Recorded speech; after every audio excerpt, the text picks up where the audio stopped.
네, 안녕하세요. 한국침례교 신학연구원 김종호 교수입니다.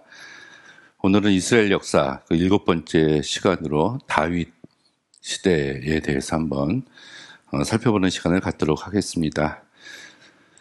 이스라엘의 첫 번째 왕이었던 사울의 뒤를 이어서 그 두 번째로 다윗이 이제 그 이스라엘의 이제 왕이 되게 되죠. 우리가 다윗은 그 유다 지파 베들레헴 출신으로 알고 있는데 이 성경 사무엘상 5장에 보면은 조금 다른 이야기를 하고 있어요. 다윗의 아버지였던 이새가 그 에브라임 지파의 에브라다 족속이었다고 나오고, 그래서 에브라임 지파는 이제 요셉의 므낫세와 에브라임 지파에서 갈라져 나온 거죠. 이 북쪽 지역을 할당받아서 살고 있었는데 그 이새가 에브라다 족속이었는데 남쪽으로 이주했다, 이런 말씀이 기록이 나옵니다.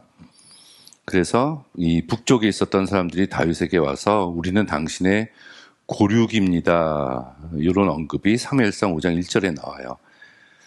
그래서 우리가 이제 유다 지파로 알고 있는데 이런 기록들을 보면은 유다 지파가 아니라 이제 에브라임 지파와도 어떤 관련이 있을 것이다, 이렇게 볼 수가 있습니다. 자, 두 번째는 이제 다윗이라는 이름인데 다비둠 또는 다위둠이라는 요 글자가 이 마리 문서에서 발견이 됐습니다. 근데 그걸 학자들이 해석을 해보니까 사람 이름을 나타내는 인명이 아니라 당시 어떤 군대 장관 또는 군대 사령관을 의미하는 이제 고유명사가 아니라 보통 명사에 쓰였다, 다비둠이라는 이 단어가, 이런 기록이 또 발견이 됐습니다. 근데 이거는 뒷부분에서도 얘기를 하겠지만 우리가 다윗이 유명해지게 된 사건이 골리앗과의 싸움에서 이제 승리를 한 거잖아요. 그런데 사무엘하 21장 19절에 보면은 이 엘하난이라는 사람이 나와요. 그래서 엘하난이 가드 사람 골리앗을 죽였다. 그런데 조금 더 자세하게 보면 야레오르김의 아들 엘하난이 가드 사람 골리앗의 아우 라흐미를 죽였다, 이런 기록이 이제 나옵니다. 근데 제가 여기서 의 아우 라흐미를 이제 다른 색깔로 표시를 해놨는데, 이거는 이제 제가 가지고 있는 성경에는 작은 글씨로 표현되어 있습니다. 그거는 요 단어가 이제 요 단어가 빠져 있는 사본이 많다는 얘기예요. 그러면은 야레오김의 아들 엘하난이 가드 사람 골리앗을 죽였다가 되죠. 근데 이 앞에 사무엘상 17장에 다윗이 골리앗을 죽였는데 또 죽이면 안 되니까 이 사무엘 하에서는 골리앗이 아니라 골리앗의 아우 라흐미를 엘하난이 죽인 것이다. 그래서 골리앗이 아닌 의 아우 라흐미를 이제 다른 사본에서는 요게 이제 있다 없다 하는 사본들이 이제 발견이 됐다는 얘기입니다. 그래서 이것을 추정을 해보면은 그럼 골리앗을 죽인 사람이 다윗이 죽였냐 아니면 엘하난이 죽였냐, 이런 의문을 가질 수 있고요. 또 하나는 다윗의 본래 이름이 엘하난이 아니었나, 이렇게도 우리가 볼 수가 있습니다. 왜 그러냐면은 다윗과 골리앗의 싸움에서 굉장히 길잖아요. 긴 그 장에서 골리앗이라는 이름은 단 2번밖에 등장을 하지 않고 대부분 블레셋 사람, 저 블레셋 사람이 누구냐, 하나님의 이름을 능멸하는 저 블레셋 사람이 누구냐, 이런 식으로 골리앗이라는 단어보다 블레셋 사람이라는 기록이 훨씬 많이 나옵니다. 그래서 골리앗을 죽인 사람이 실제로 요 엘하난인데 이것을 다윗으로 전승이 되었다. 엘하난인데 다윗이 이제 그걸 가져왔다, 뭐 이렇게 보는 학설이 존재를 한다. 자, 제가 오늘은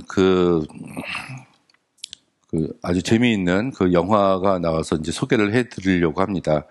하우스 오브 데이빗이라는 영화인데, 이게 우리 OTT에 그 넷플릭스 말고 아마존에서 만든 프라임 비디오라는 데가 있어요. 거기서 가장 최근에 얼마 전에 다윗의 왕국이라는 이름으로 시즌 1이 나왔습니다. 에피소드가 8개로 구성이 되어 있고요. 이제 다윗이 이제 어린 시절 다윗부터 시작을 해가지고 이제 8편의 마지막 시즌 1의 마지막은 이 골리앗을 죽이는 그 장면으로 끝납니다. 시즌 1까지가 끝났어요. 요거를 한번 이제 기회가 되시면은 한번 시청을 해보시는 것도 좋겠다 싶어서 이제 소개를 해드립니다. 우리나라는 이 아마존의 프라임 비디오가 바로 들어오지는 않았다 그래요. 근데 뭐 해외 결제료도 뭐 결제할 수 있고 보려면은 볼 수 있다고 이야기를 해요. 그래서 저는 이제 유튜브에 보면은 이거 요약을 해주는 게 있어요. 그래서 밑에 제가 이 주소를 적어놨는데 여기 About Time이라고 이제 영화를 한 1시간 정도 50몇 분으로 시즌 8개를 이렇게 요약을 해서 방영을 해주는데 요거를 한번 보셔도 재미있지 않을까. 이거는 이제 여기 나오는 이제 배우가 나오고 감독이 극본가와 함께 만들었는데 이런 영화들은 사실은 그 감독의 해석입니다. 우리가 알고 있는 성서하고 좀 다른 면들도 볼 수 있지만 다양한 다윗에 대한 이런 면모를 우리가 살펴볼 수 있다는 측면에서 뭐 한번 보시면 좋지 않을까 이렇게 생각을 합니다. 자, 그래서 이 사무엘 상하에 이 다윗 이야기가 쓰여져 있는데 우리가 사무엘서 얘기를 안 하고 넘어갈 수가 없어요. 성서는 이제 원본만이 있는 것이 아니라 여러 개의 사본이 존재를 하고 있습니다. 그래서 사본마다 각각 다른데 이 사무엘서도 굉장히 많은 사본과의 차이점이 보여지고 있습니다. 근데 그 중에서도 마소라 텍스트하고 70인역이 분량 면에서도 이렇게 많이 차이가 나요. 그래서 이 마소라 텍스트와 70인역의 공통된 부분이 이제 원본에 좀 가까운 것이 아닌가 우리가 이렇게 봅니다. 다윗이 골리앗을 물리쳤을 때 그 장면에서 그 사울이 다윗을 알아보지 못하고 그 옆에 있었던 군대 장관 아브넬한테 물어봐도 아브넬도 모른다고 이야기를 합니다. 근데 요 골리앗과의 싸움 17장 바로 앞에 16장에 다윗이 기름 부음을 받고 사울이 악신이 들었을 때 그 앞에 이새와 함께 가서 이제 사울의 그 침상에서 수금을 탔다. 그러니까 악신이 떠났다. 이런 구절이 나오거든요. 그러면은 골리앗과의 싸움에서 사울이 다윗을 알아보지 못했다는 것은 이해하기가 어려워요. 그렇죠? 바로 전에 다윗이 너무 어려서 못 알아본 것이냐 여러 가지 이야기를 해도 납득이 되지 않습니다. 그 부분이 사무엘상 17장에 41절, 50절 못 알아보고 55절에서 18장 6절까지 있는데 이것이 70인역에서는 이 부분을 뺐어요.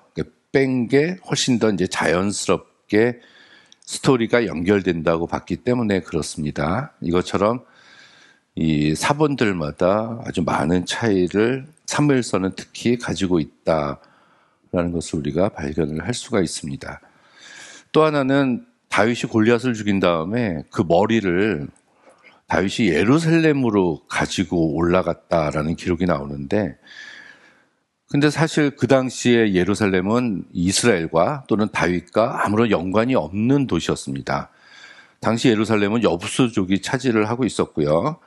왕이 된 다음에 사울이 맨 나중에 사무엘하 6장, 5장, 6절하고 7절에 이 엽수족을 물리치고 올라가서 그 예루살렘 성을 점령하고 다윗성이라고 이름을 바꿔요. 그러니까 골리앗을 처치했었을 그 당시에 이 골리앗의 머리를 가지고 예루살렘으로 갈 하등의 이유가 없거든요. 근거지가 아니었는데. 그래서 이것을 이야기하고 있는 모습들이 이제 약간의 성경에서 충돌을 일으키고 있는 장면들이다라고 볼 수가 있습니다. 골리앗과의 싸움 이후에 사울은 이제 죽이려고 하죠.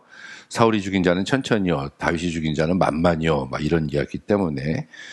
그래서 수금을 타고 있을 때 사울이 두 차례나 공격해서 죽이려고 하다가 이제 도망을 가게 되고, 근데 이제 사울의 딸 미갈과 결혼을 하게 되죠. 그래서 결혼 지참금으로 블레셋 사람의 100명의 양피를 요구했는데 다윗이 오히려 200명의 양피를 가지고 왔다. 또 그 뒤로도 사울이 다윗을 죽이라는 명령을 부하들에게 내리고 있는 모습들. 그래서 다윗은 도망을 다닐 수밖에 없었습니다.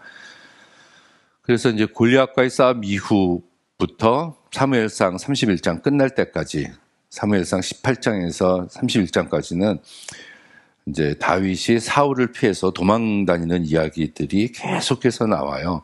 그것이 이제 다윗의 이제 도피입니다. 이것도 이제 경로가 있죠. 처음에는 이제 라마 나요시라는 데서 출발을 해가지고 기브아에서 요나단과 이별을 하고 그래서 제사장 아히멜렉의 도움을 받고 가드로 갔다가 아둘람 굴에 가서 가족들과 합류를 합니다.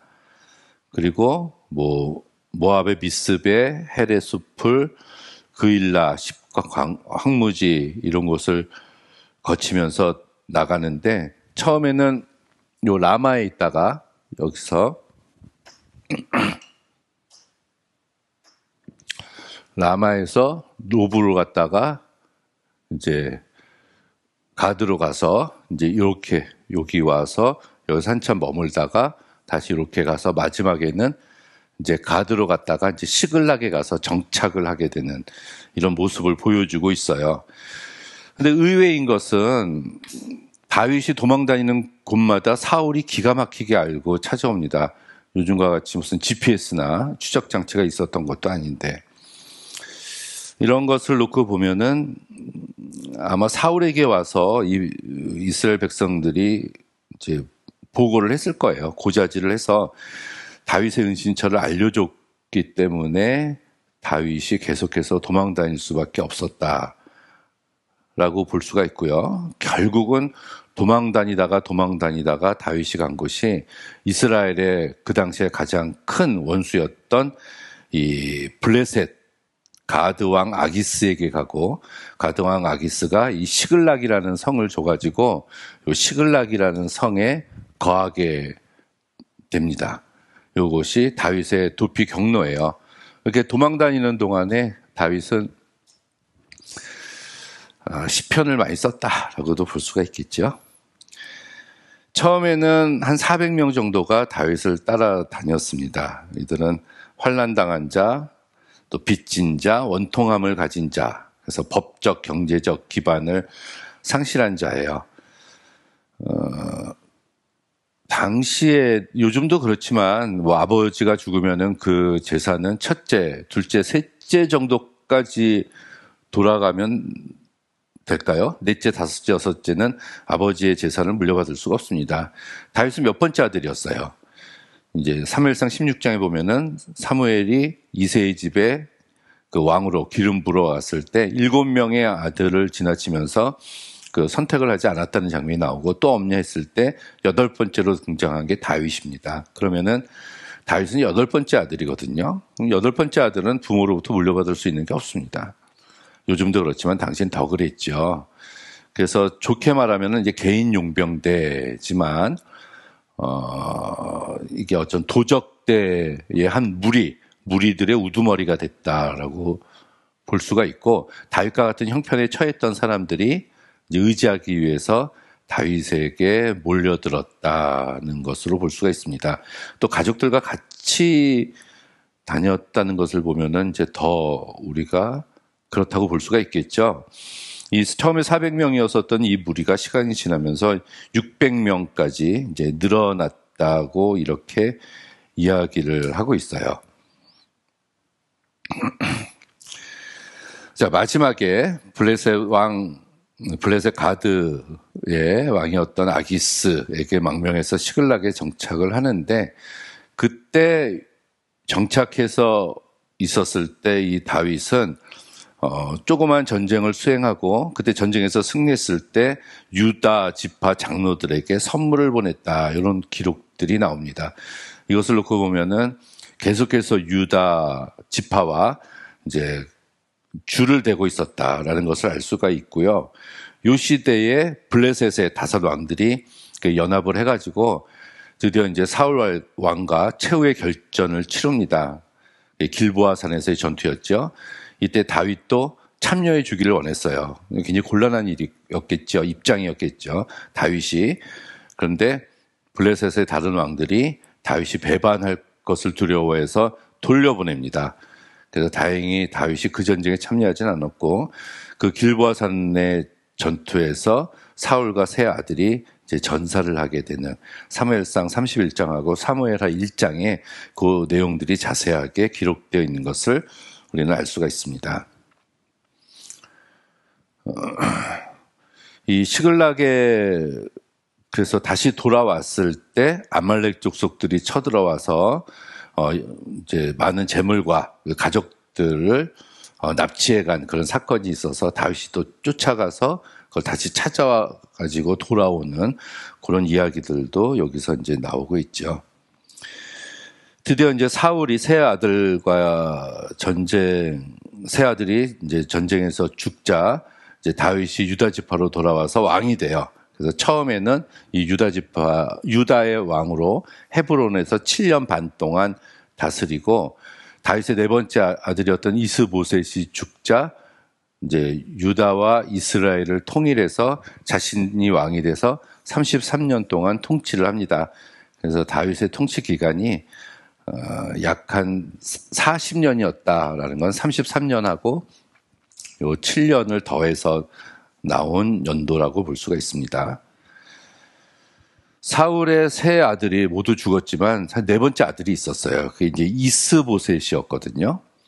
왕권 국가는 왕이 죽으면은 그 아들이 사실은 이제 세습을 하는 거죠. 물려받게 되잖아요. 그래서 처음에는 그 네 번째 아들이었던 이스보셋이 이제 사울의 왕권을 물려받아서 이제 왕이 됩니다. 근데 그 당시에 이스보셋의 군대장관이었던 아브넬이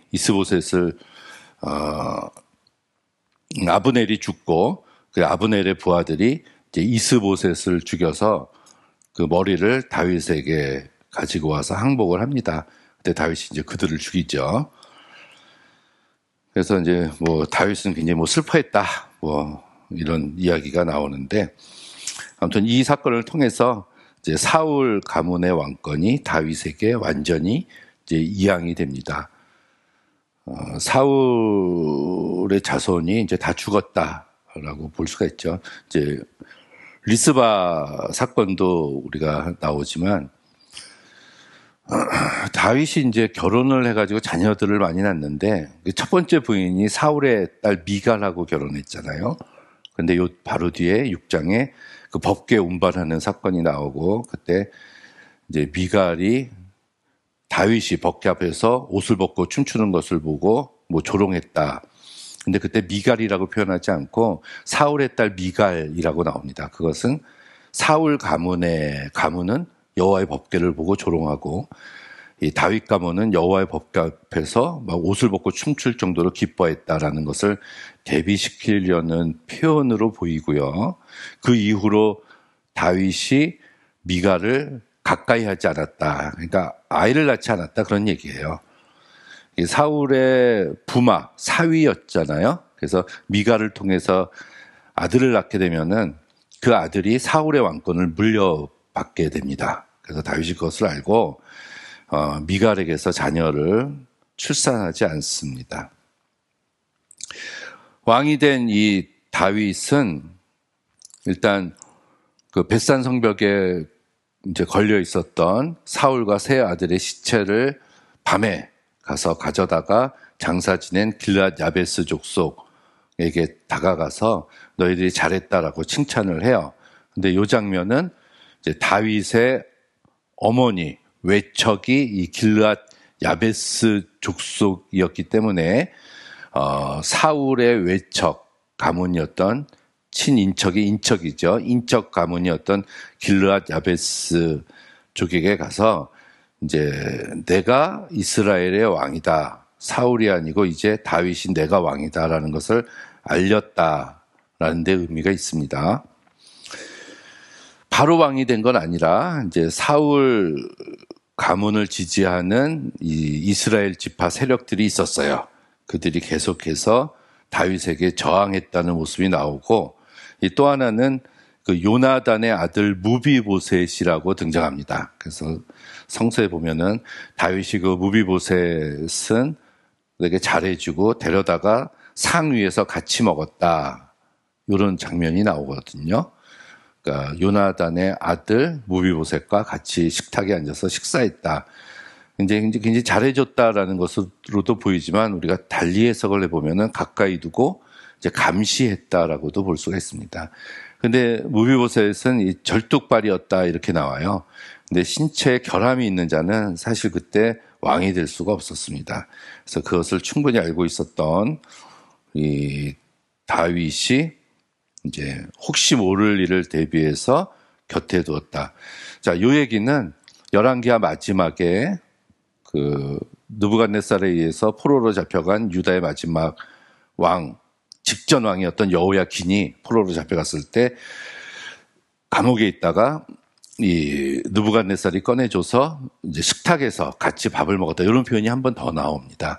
그것도 이렇게 처우가 물론 개선된 것도 있지만은 가까이에 두고 감시의 목적이 있었다라고 보는 게 더 합당한 추론인 것 같아요. 자, 이렇게 점점 그 사울 가문은 점점 이렇게 몰락해가고, 이 다윗의 가문은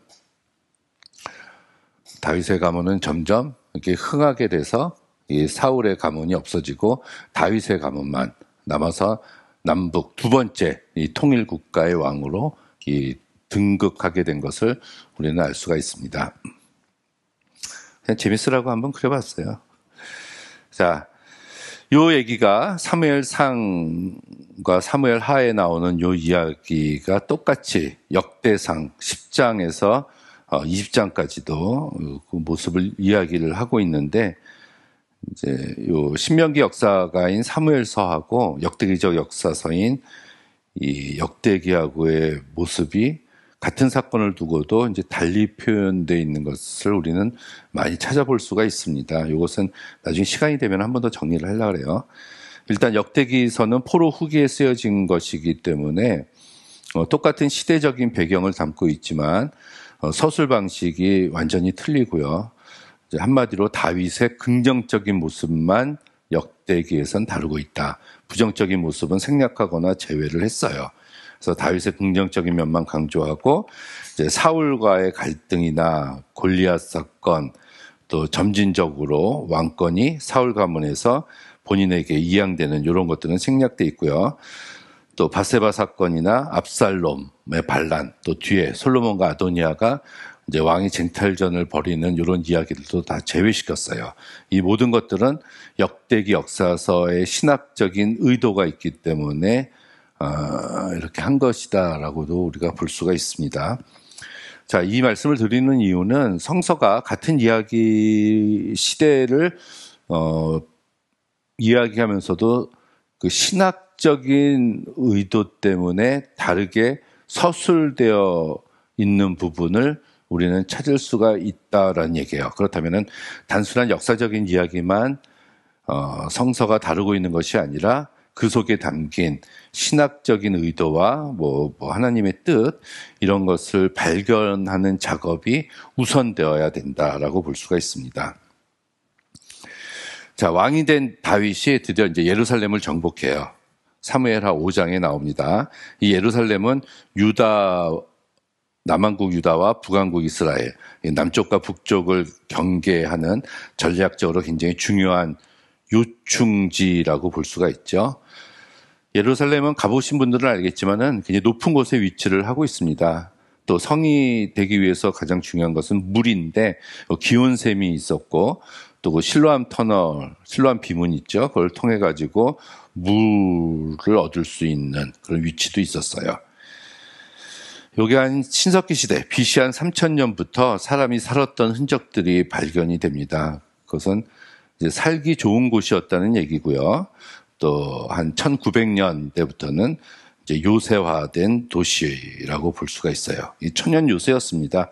기드론과 흰놈 골짜기로 둘러싸여 있는 천연 요새. 그래서 이후에 그 로마가 예루살렘을 점령하려고 했을 때도 굉장히 애를 먹었다, 그런 기록들이 나오죠.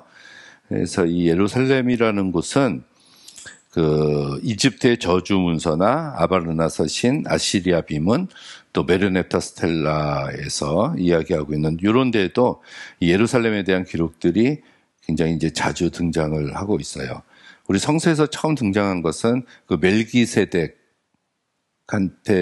살렘의 왕 멜기세덱 얘기하죠. 또 아도니세덱, 뭐 이렇게 얘기를 하면서 예루살렘에 대한 어떤 근거, 어떤 이야기들을 사실 성서 초기부터 조금씩 하고 있어요.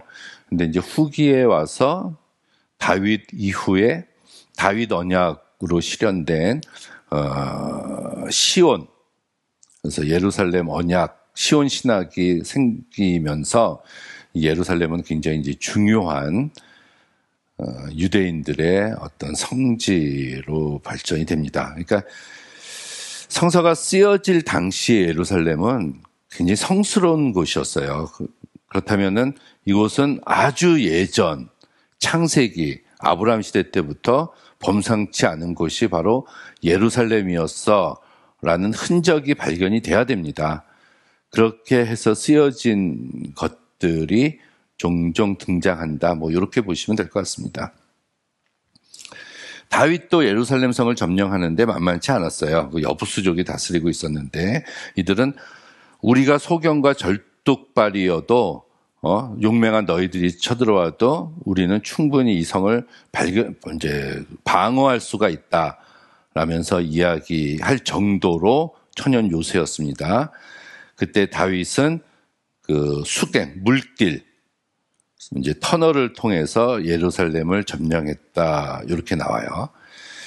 이게 사무엘하 5장에는 이렇게 나오는데, 근데 역대기에 보면은 이런 전투 장면이 나오지 않습니다. 평화롭게 예루살렘을 정복한 것으로 나오고, 사실 이때는 다윗이 자신의 개인 용병과 유다 지파 사람들을 데리고 가서 이제 점령을 했는데, 역대기에서는 온 이스라엘 지파가 다 참여해서 이제 성을 점령했다. 그리고 다윗성이라고 이름을 명명한 것도 요 사무엘서에서는 다윗이 그렇게 명명했는데 역대기에 보면은 온 이스라엘 사람들이 다윗성이라고 부르게 했다. 이런 식의 차이점이 있습니다. 근데 그럼에도 불구하고 이 사무엘서에서조차 아주 자세하게 어떻게 점령했는지의 전쟁 내용을 자세하게 기록하지 않아요. 또 왜 그러냐면은 예루살렘은 성지였기 때문에 그렇습니다. 많은 피를 흘리면서 폐허화시키면서까지 점령해야 되는 예루살렘은 성서의 기록자들이 원하지 않았기 때문에 그렇습니다.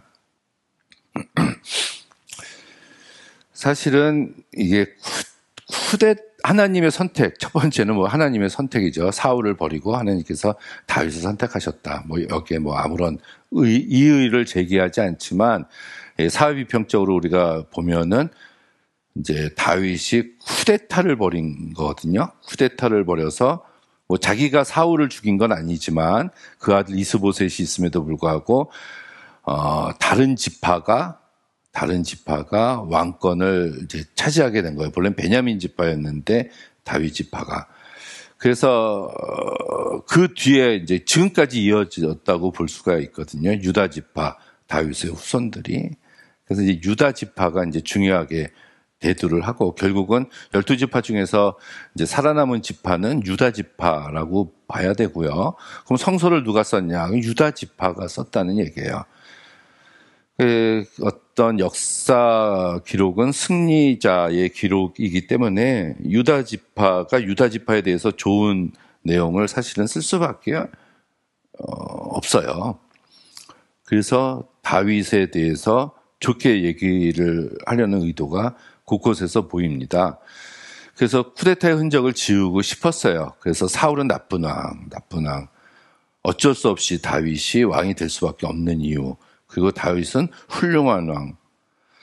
하지만 그 속을 들여다보면은 12지파에게 다윗이 강력한 지지를 받고 있었다고 볼 수가 없습니다. 그래서 다윗 입장에서는 본인이 왕이 됐을 때 왕권 강화를 해야 돼요. 근데 그 당시에는 왕권 강화를 하기 위해서는 어떤 경제, 정치, 군사, 종교까지도 통괄해서 자기가 이제 그 권력을 잡고 있어야 됩니다. 그래서 다윗이 제일 먼저 한 게 법궤를 가지고 오는 거였어요. 법궤. 하나님의 법궤를 이제 실로 중앙 성소에 있었던 법궤를 가지고 오죠. 그래서 예루살렘에다 장막을 쳐요. 그걸 다윗의 장막이라고 그러고요. 요거를 성서를 보니까 법궤를 예루살렘으로 갖고 왔다고 했는데 이걸 다시 기브아 산에다가 갖다 놉니다. 그래서 솔로몬이 1000번제를 드릴 때 기브아 산에 가서 1000번제를 드린 이유는 거기에 법궤가 있었기 때문에 그래요. 그리고 예루살렘에는 다윗의 장막만 있었다. 그래서 법궤가 왔을 때 그게 이제 길랏 오벳 에돔의 집에 있었죠. 거기에 있었던 우사가 이제 또 가지고 수레에다가 법궤를 가지고 올 때 이제 수레를 만져서 이제 우사가 죽었다라는 기록이 나오고요. 본래 레위기에 보니까 하나님의 법궤는 그 아론의 자손들 중에서 고앗 자손이 이제 어깨에다 매게 돼 있다 이렇게 쓰여져 있습니다. 그래서 하나님의 법궤를 운반하는 방식이 잘못돼서 이제 우사가 죽임을 당했다. 이렇게 볼 수가 있는데 아무튼 그 법궤를 이제 가지고 옵니다. 가지고 와서 안치를 해요. 그때 아주 춤추면서 이제 기뻐했다라는 얘기고요. 그 다음에 이제 제사장 아비아다를 기용했다 이렇게 나와요. 그 지방 성소의 제사장들과 이제 협력을 했다. 그러니까 지방 세력들과의 손을 잡아야 된다라는 얘기고요.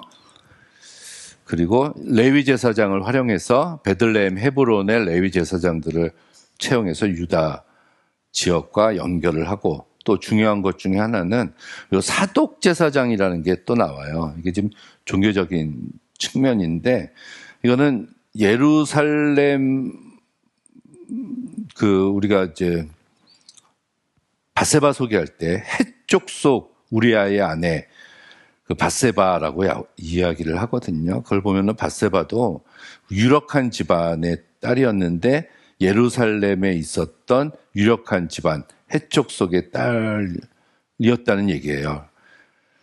그래서 그 자기 근거지가 사실 당시에 다윗은 지지 기반이 없었어요. 600명 밖에는. 물론 유다 지파가 있었지만. 그래서 예루살렘 성을 점령했을 때 예루살렘에 있었던 토착민들, 예루살렘에 있었던 사람들과의 지원을 받을 수밖에 없었거든요. 그래서 여기서 사독 제사장이라는 게 나옵니다.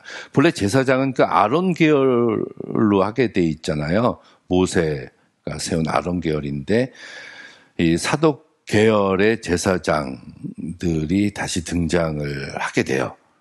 그거는 이제 견제의 의미도 있고 자기의 지지 기반을 넓히려고 했었던 다윗의 의도가 있는데 요 사독 제사장에서 나중에 이게 신약 시대의 사두개파의 기원이 요 사독 제사장에서부터 시작이 되었다고도 이야기를 하기도 합니다.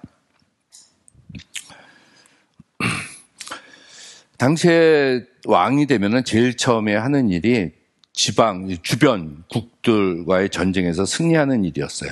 사울도 왕이 됐을 때 제일 처음 한 일이 전쟁을 수행했습니다. 사실은 그러려고 뽑아놓은 거였거든요. 그래서 다윗도 왕이 되고 나서 곧 전쟁에 참여합니다. 그래서 모압과의 싸움, 에돔과의 싸움, 그리고 하닷 에셀, 그리고 시리아인 아담까지의 전쟁에서 나가서 싸워서 이제 승리를 합니다. 그래야 하나님이 택하신 진짜 왕이구나 하고 인정을 받았거든요. 그래서 왕이 돼서 승승장구하는 모습들이 사무엘상 10장까지 나오는데 사무엘상 11장에 밧세바 사건이 나오고 그 12장부터 말까지는 사무엘하 끝날 때까지는 이제 사울의 굉장히 그 안 좋은 그 어려운 이야기들이 나옵니다. 이게 이제 왕위 계승 이야기라고 석시드라고 이야기를 하는데요. 바세바 사건을 통해서 나단이 선포한 두 가지 죄가 있어요. 그러니까 하나는 다윗 당신의 여자들이 대낮에 다른 남자에 의해서 육보임을 당할 것이다 는 것과 또 하나는 다윗 당신의 자손들 가문에서 서로 칼이 멈추지 않을 것이다. 서로 죽고 죽이는 일이 벌어질 것이다 라고 바세바 사건을 통한 하나님의 심판을 나단이 다윗에게 전합니다. 그래서 다윗이 회개는 했어요. 솔로몬과의 사이에서 난 아들. 근데 그 아들이 죽었죠. 죽게 되고 다윗이 이제 회개를 했다고 나옵니다. 근데 회개를 해도 이 장면에 보면 죄값은 치르는 것 같아요. 그래서 그 죄값을 말한 게 그 나단의 심판이고, 그렇다면 사무엘하 12장부터 끝까지는 열왕기상 2장까지는 이 나단이 선포한 그 하나님의 심판이 어떻게 다윗 가문 속에서 이루어지고 있는가를 보여주고 있는 내용입니다.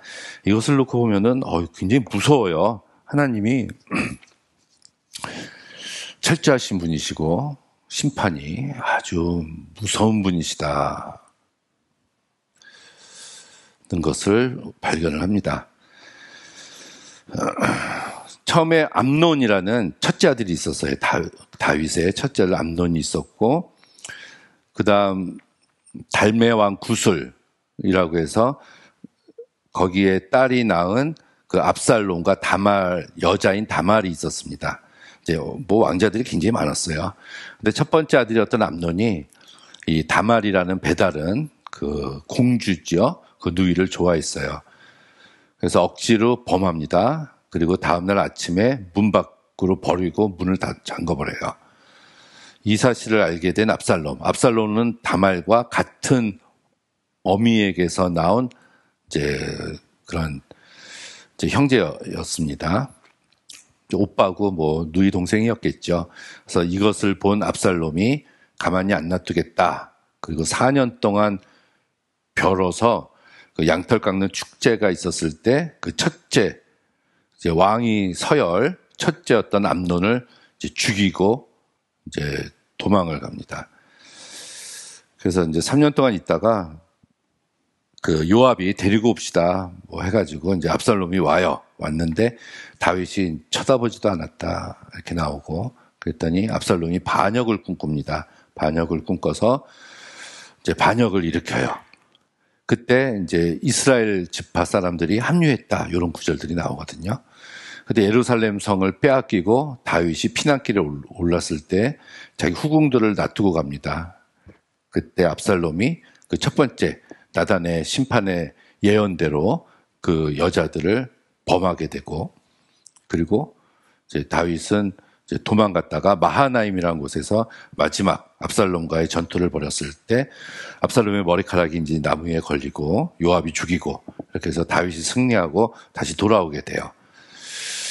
그러니까 다윗의 왕자들이 서로 죽이는, 서로 또 범하는, 간음하는 이런 일들이 왕궁에서 계속 벌어지고 있었다는 얘기입니다.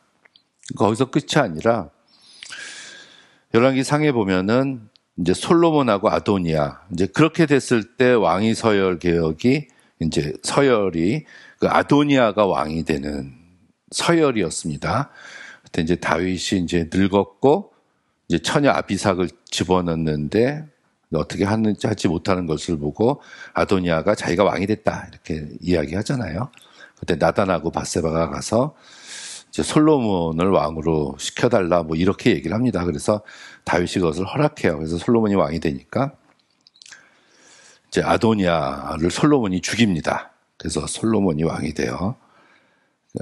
마지막에서도 이렇게 왕이 되기 위해서 자기 자녀들이 서로 죽이는 이런 일들이 벌어졌는데, 왕권 국가에서는 어쩔 수 없는 일인 것 같아요.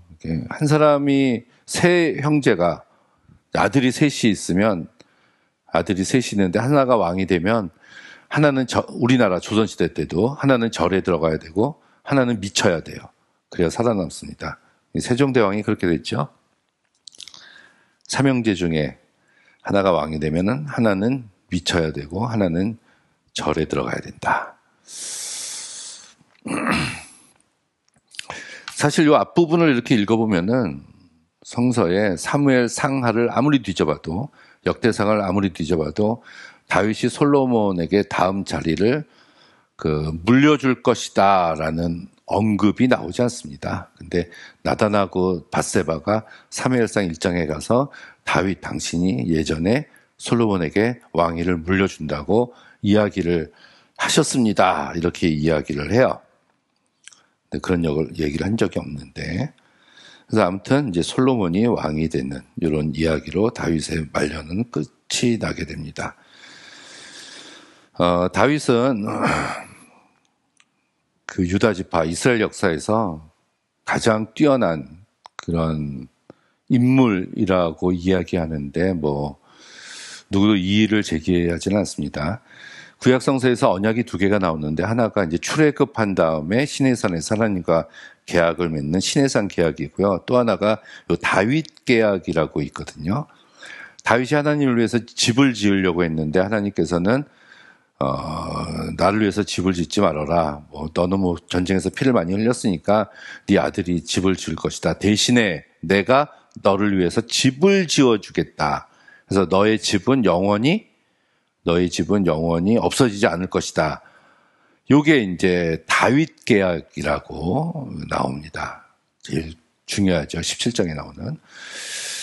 그래서 요게 이제 다윗 계약이고 시온 신학이에요. 여기 예루살렘으로 해서 행해졌기 때문에 예루살렘 계약이라고도 볼 수가 있는데, 요 다윗 계약에 의해서 다윗의 지파 후손 그 집은 하나님이 지켜주신다고 해서 그 뒤로 계속 존속이 돼요. 하지만 586년에 바벨론의 느부갓네살에 의해서 이 마지막 시드기야 왕이 죽임을 당하는 이런 일이 벌어졌을 때 이 유다 지파 이스라엘은 큰 충격에 빠졌어요. 다윗 계약이 있는데 어떻게 이런 일이 벌어질 수 있는가 하는 그런 다윗과에 세운 그런 언약이 사실은 다윗 이야기 속에서 차지하는 위치가 비중이 가장 크다라고 볼 수가 있습니다. 그래서 결국 그 다윗의 후손으로 메시아가 온다는 얘기죠. 이게 메시아 사상하고도 연결돼 있고, 그래서 예수 그리스도가 다윗의 후손으로 오셨다는 것도 우리가 알 수가 있습니다. 다윗은 굉장히 파란만장한 세월을 살았는데 성경을 보니까 한 80세 정도 살았다라고 볼 수 있고요.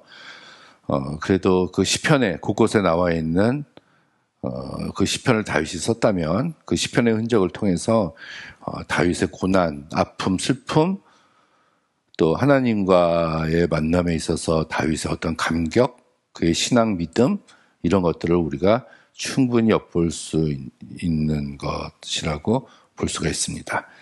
자, 이렇게 다윗 시대에 대해서 오늘은 여기까지 공부해보는 시간을 갖도록 하겠습니다.